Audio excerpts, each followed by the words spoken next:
When you ask the petrol pump attendant, "Bhai, tank full kar dena," do you ask him which petrol is he filling? E10 or E20? I bet you don't.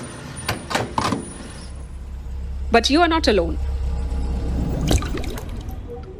No, I had no idea. And I don't think this is something that is publicly known well enough. What? Why is ethanol even blended in petrol? I was so unaware of it. What is ethanol? Has this always been the case, or has this started happening recently? What is ethanol? Is it some kind of a new chemical? Hope it does not damage my car. It's an expensive one. If ethanol is blending in my petrol, I hope my car doesn't give me problems in the future. Most of us are unaware what E10 or E20 is. In fact, did you know that E10 has been powering our cars and bikes for nearly a year now? And as India introduces E20 petrol at select retail outlets, new cars that are not E20 compliant will not be registered from April 1st.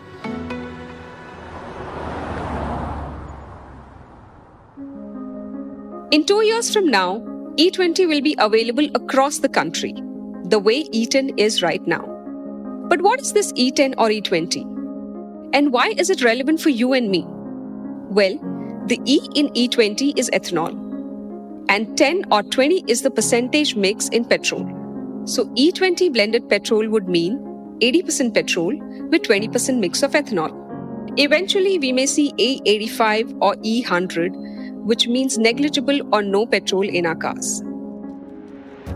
Now, ethanol is a green fuel produced by the fermentation of sugars and food grains. Ethanol blending has so far saved India over 54,000 crore rupees in foreign exchange, reduced substantial carbon emissions, and increased farmers' income. Awesome, right? But before we cheer, let's understand that we are paying the same price for E10 or E20 as we were paying for petrol before. Some of the vehicle owners who do know about ethanol blending had similar questions.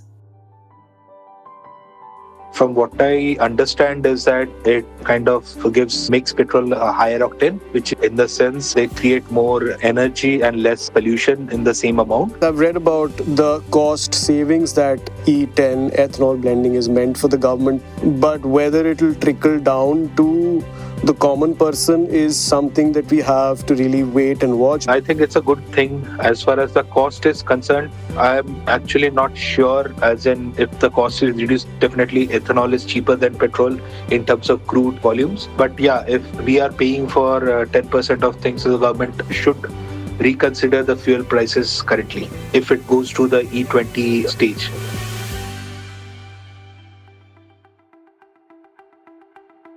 But there are some other questions that loom large. Is an increased ethanol blended petrol good for our car's health? Why blend ethanol when India is pushing for electric and CNG vehicles? And since ethanol is a plant-based fuel, would it be a threat to our food and water security? All this and much more in today's episode of The Morning Brief. It's Tuesday, 4th of April. From the Economic Times, I'm Kalpana Pathak. And in this episode, I decode whether E20 is as good for our cars as it is for the environment and India's fuel bill. Joining me are Hemal Thakkar, Director Transport, Logistics and Mobility at CRISIL, and Kishan Karunakaran, CEO of Biofuel, a startup that's an online marketplace for biofuels. I also bring in insights from petrol pump owners and senior executives from oil companies whom I spoke to, but who did not wish to be identified. This is The Morning Brief.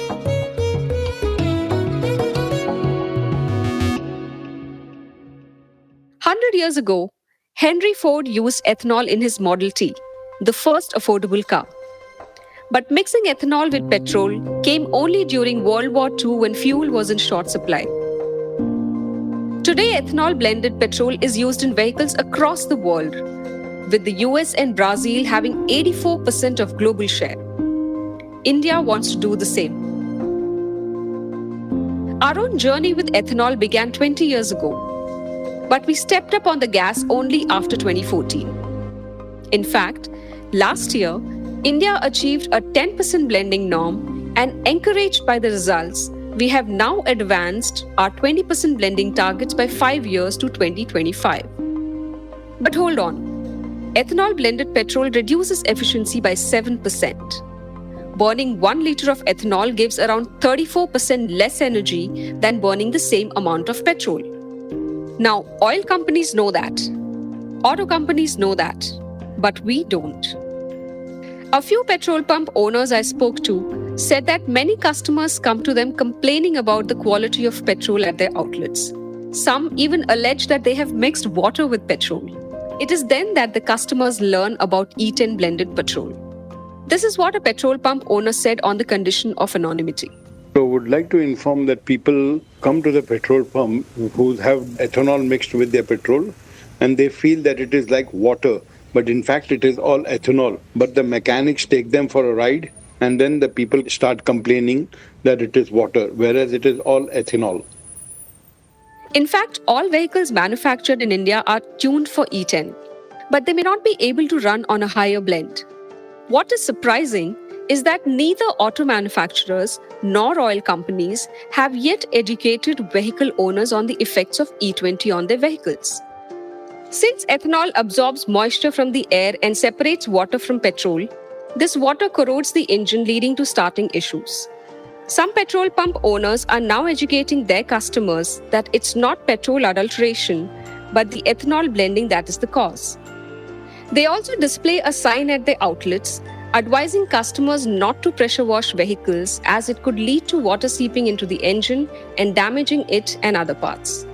Hemal Thakkar, Director Transport Logistics and Mobility at CRISIL, agrees that E20 would impact vehicle performance. Yes, Kalpana, ethanol blending is expected to impact fuel efficiency.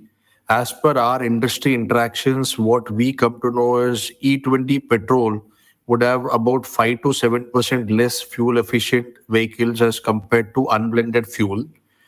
Ethanol blending improves the engine performance as ethanol has higher RON, which is research octane number, thus yielding high power for these engines and reduces knocking tendency. So of course there will be some betterment, but net what we feel is it will reduce the fuel efficiency by about 5 to 7% and may also lead to an increase in maintenance costs going forward.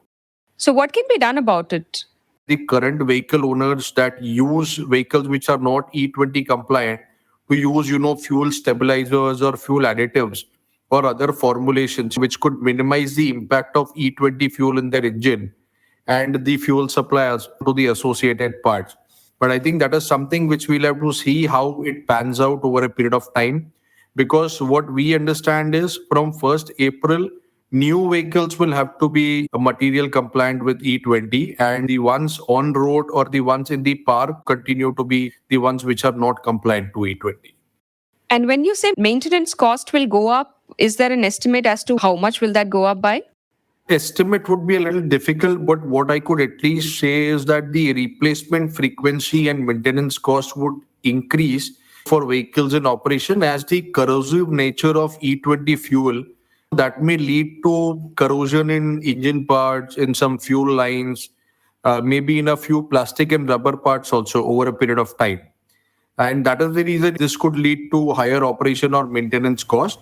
However, with ethanol blending happening, the fuel cost should also ideally come down because ethanol is available at a lower prices compared to the global crude prices that we have today. Okay, that's interesting, Hemal, because when I spoke to oil marketing companies, they said they can't reduce the fuel prices because they are procuring it at an expensive rate. So what I understand is ethanol probably would be available at about 60 rupees plus or minus 5 to 10%, depending on how it is procured, etc. But what is also important to understand is transporting ethanol across the country is going to be one challenge. And maybe it could be transported up to the leads of 100 or 150 kilometers.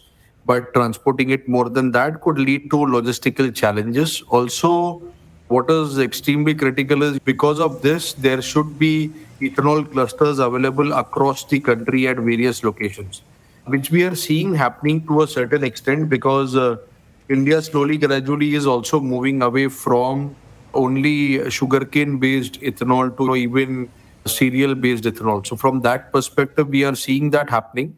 but it will take some time. And going forward, we should see that possible over a period of time. You mentioned that from 1st April, cars that are not material compliant with E-20 will not be registered. What happens Right. to the millions of vehicles on the road in that case? I believe that OEMs will recommend the current vehicle owners to use either some kind of fuel stabilizers or maybe fuel additives or some formulations which will minimize the impact of E-20 fuel in their engine and fuel supply associated parts. I don't see any other way in which this can be mitigated because those vehicles are already on road and they are not E-20 compliant. For vehicles to be E-20 compliant and more, the government has asked auto companies to bring in flex fuel vehicles or FFVs. These are capable of running on a combination of 100% petrol or 100% ethanol. The introduction of such vehicles will involve some degree of vehicle modification and tuning. So you can expect the price of cars to increase by up to 25,000 rupees and two-wheelers for up to 12,000 rupees. I asked Hemal what is the update on flex fuel vehicles. So if you see, Toyota launched their Corolla Altis flex fuel vehicle, which is, also a strong hybrid electric vehicle sometime last year. And the vehicle is still in testing phase or in the pilot phase. Maruti also, along with Siam and Government of India, showcased a prototype flex fuel Wagoner. And that can run on any concentration of ethanol blended fuel from 20% to 85%. And Maruti has been very openly stating that it plans to launch fully ethanol compliant vehicles from 2025 onwards. Also, at the recently concluded Auto Expo, we have seen large two-wheeler manufacturers display flex fuel vehicles. HMSI has said that it plans to launch flex fuel vehicles in India from 24. Similarly, just a couple of days ago, Suzuki launched its OBD2 and E-20 compliant range of scooters. And they have introduced E-20 fuel compliant scooters, throughout their major selling models like Access 125, Evanes, and Bergman. So these scooters can run on petrol, having a ethanol blend of up to 20%. Also, as I mentioned, during Expo, we've also seen Bajaj, TVS, Hero, and Yamaha showcase their flex fuel vehicle range. So there is reasonable momentum which is happening in this space. But as I said, as of now, from April 2023, all vehicles sold should be E-20 material compliant. Hemal, India is simultaneously building an EV network, a CNG and LNG network. How relevant will ethanol be going forward? And aren't we confusing the consumers here? A very, very relevant and important question. See, consumers' acceptance and mass adoption of alternate fuel vehicles, whether it is hybrid, CNG, EV, it would require more years to achieve sizable penetration, especially, in the passenger vehicle segment, if I have to say so. Thus, to have a significant impact on reduction of fossil fuel imports, ethanol blending will provide some kind of support. Also, if you see from 2025, any vehicle that is sold in India should be E-20 fuel compliant, and OEMs might also develop their engines which are E-20 or above, which means even E85 could exist if the OEM wishes to develop. And this will improve the significance of ethanol blended fuels going forward. In the passenger vehicle segment currently, the penetration of EVs or electric vehicles is a little over 1%. Petrol is at 68%, diesel 19%, and CNG 11%. Hemal says that while some Japanese auto manufacturers want to adopt ethanol-based technologies, Indian manufacturers are more keen on EVs. But one thing is for sure. In the near future, petrol vehicles will continue to dominate the roads. That means India needs to increase its ethanol capacity. Kishan Karunakaran, CEO at Biofuel, doesn't see India facing an ethanol supply challenge. In terms of ethanol production, I think India has always surpassed its targets, as happened right from E5. And I think we have sufficient production currently already to meet the blending target of E20. In fact, the favorable policies of the government in terms of various incentives that it's given to sugar companies to add bioethanol manufacturing in their facilities. We're very confident, I think, that India should be able to reach its E20 blending targets before 2025, as it has always happened with bioethanol targets for India. Kishan, what about raw material challenges for ethanol? Currently, I don't think there is a major challenge on the demand side. But yeah, again, sugar being a crop that is extremely water dependent, certain weather spells or climate change, if it affects rainfalls, can have certain impact on sugar output and hence can also have certain impact on bioethanol output as a result of this. But otherwise, I think policy, demand, and supply manufacturing side, I think India is pretty well covered on the supply on all these three sides. And India further opened up for grain-based bioethanol manufacturing and also for lignocellulosic-based bioethanol, which will increase further production of bioethanol and opens up new other possibilities of bioethanol in India. So I think most of the supply challenges are also covered up in India. So, how many ethanol producers does India have right now, and are there more in the pipeline?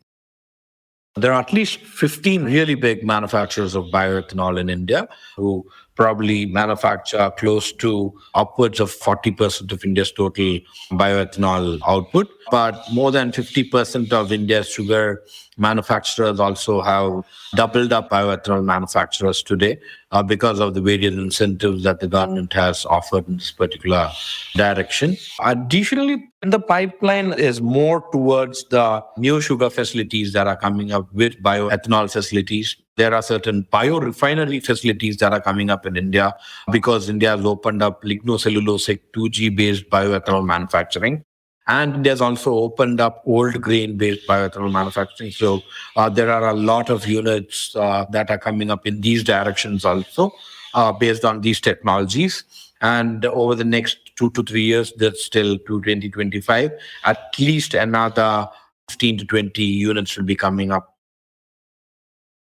These units will be important to keep ethanol flowing because ethanol from sugar is not environmentally sustainable. Cultivation of each kg of sugar requires 1,600 to 2,000 liters of water. But sugarcane farmers are seeing a stable and increased income thanks to ethanol production and guaranteed purchases from oil companies. For them, sugarcane crop has never been sweeter. I spoke to one such farmer, Satyaprakash Mishra from Sitapur, Uttar Pradesh. जो चीनी मिलें हैं अब हमारे उत्तर प्रदेश में 14 दिनों के अंदर सीधे किसान के खाते में गन्ना मूल्य का भुगतान कर पा रही हैं। इससे जहां एक ओर हमारे सारे खर्चे चाहे शिक्षा हो, स्वास्थ्य हो, पारिवारिक खर्चे हों, उनको हम कर पा रहे हैं, तो वहीं ओर क्या हुआ है कि हम अपने पैसे को, जो अतिरिक्त हमारा बचा हुआ पैसा है, उसको हम व्यवसाय में लगा के अपनी आय को बढ़ा रहे हैं। आज के समय में हम गन्ना किसानों की जो पारिवारिक एक दशा और दिशा है वो बहुत सुदृढ़ हुई है। केंद्र सरकार की इस योजना के अंतर्गत हमें अब बैंकों से कर्ज नहीं लेना पड़ता है। समय पर हमारा पैसा हमें मिल जाने से हम उसको व्यवसाय में भी लगा देते हैं कि अब किसान अन्नदाता से ऊर्जादाता बन गया है। हम देश को रफ्तार देने का काम कर रहे हैं, गति देने का काम कर रहे हैं। Sugarcane farmers would agree with Mishra. But what about food and water security? Food concerns, we'll have to see how the situation pans out, because over the last couple of years, we've only seen the food grain production growing at very low single digit rate. And with the country being largely rain fed, because barring the northern part of the country and in certain pockets on the western and southern part, most of the regions are rain fed dependent and irrigation intensity is low. So if we are going to depend on rainfall for production of grains and hence production of ethanol, then this could be one concern going forward, because what if there is a drought here? Will we be in a position to import ethanol and allow blending? Also, I would say there is another thing that I'm seeing from a supply front is that how will you dispense this ethanol? Because today, most of the petrol pumps that are run by OMCs have a single bunker which dispenses petrol. You already have two nozzles. One is for petrol, which is the power fuel, and the other, which is, the normal fuel. And now will you again have two other categories getting added into it, which will be E-20 based fuel and which is non-power and power. So it is not going to be very easy for that matter. And there is a lot of alignment that will have to happen on this front, going forward. No doubt ethanol has helped India save crores of rupees in fuel bill and reduce carbon emissions. But what about the carbon dioxide in growing the crops that produce ethanol? Doesn't it negate the CO2 emission gains from ethanol? And then sugarcane guzzles a lot of water. Water which is not just precious, it's volatile, with erratic rains and long dry spells becoming more common every year. So India's fields and crops just can't afford the misuse of water or its overuse on one crop. Thus, we need to invest faster in sources of ethanol because it's evident that despite the government's EV push, petrol, diesel, hybrid, and CNG will coexist. Ethanol has to have less reliance on food sources. We can't afford to risk food security for partial energy security.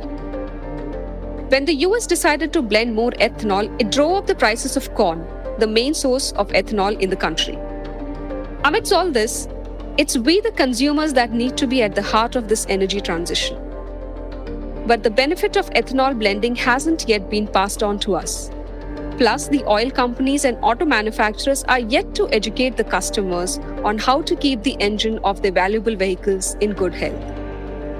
Until that happens, you and I need to ask our neighborhood mechanics and auto dealers about what safety measures to take to ensure our vehicles' good health.